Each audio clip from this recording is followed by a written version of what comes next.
Good afternoon, everyone in internet land. My name is Glenn Johnson. I am an education specialist slash reading specialist with Blue Ridge Academy. I've been working online for a number of years. My background working with students on the spectrum is quite varied from kindergarten through 12th grade. I worked for my district for about 8 years. And then I moved over to working online. This is my third online school, working with technically fourth online school, hard to keep track of. And this is my first online course with Brandman.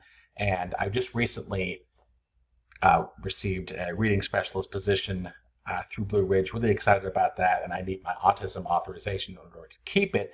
I have a lot of experience working with students with autism, as I mentioned before, a number of years, but I need my autism authorization. I'm really hoping Brandon can assist me with that. And also, I really want to learn from all of you. My brother also has autism, and I've always had a bit of a difficult time engaging with him at certain times. He's a very high functioning, great guy, PhD actually. He does really, really amazing things.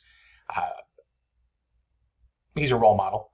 And I like to understand him a bit more on what he goes through on a daily basis. So I'm hoping Brandon can assist me with that. I'm really looking forward to learning and sharing with all of you. I cannot wait to begin this journey. I hope this video suffices as an introduction. Thank you very much for your time. And I'd like to thank the Academy. Just kidding. I'll see you all out there.